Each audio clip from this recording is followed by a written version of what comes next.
I have a family of 4. We've been married for 19 years, college sweethearts, and I have 2 boys. They are the loves of my life, all 3 of them. The day that I was alerted that he was having a medical crisis, that particular morning, he wasn't feeling well. I just felt like I was just there. I just feel bad. I go to the nurse. I went over there and she took my BP and it was like really, really high. My father-in-law came to the school and he took me to the hospital. They did all the tests they do and stuff like that, and that's when they mentioned to me that my kidneys.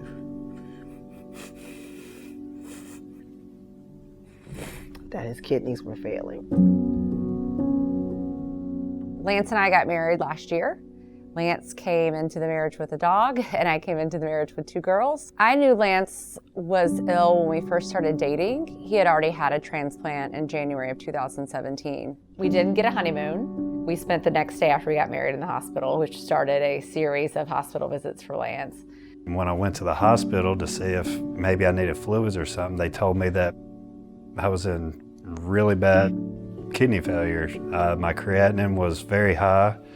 I had to get a permacath and went back through dialysis for the 2nd time, and every day, week, just gradually got more and more sick.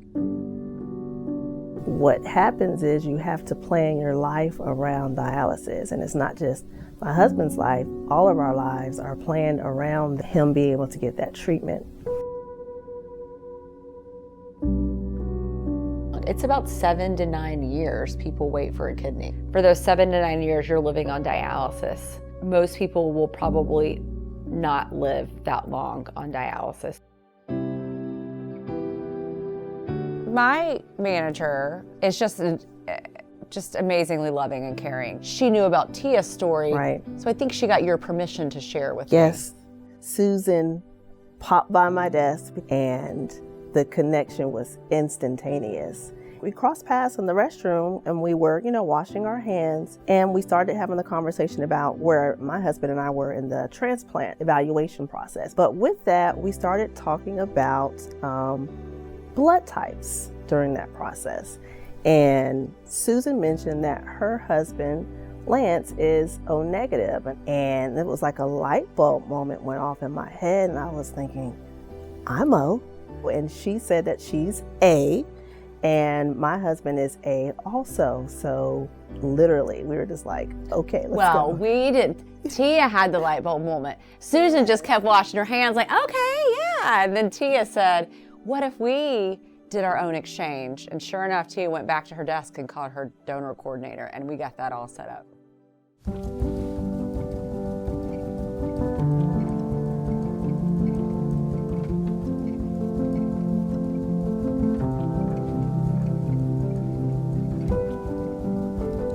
We were, getting ready to walk in, and Susan was there right before I went in, maybe 30 minutes before they wheeled me back. The doctor came in and told me that Susan and Rodney were doing great, that her kidney had been, removed, and that they were preparing to do the transplant, and that everything was going well. The first question that I asked when I woke up wasn't about Lance, because Lance hadn't gone back to surgery yet.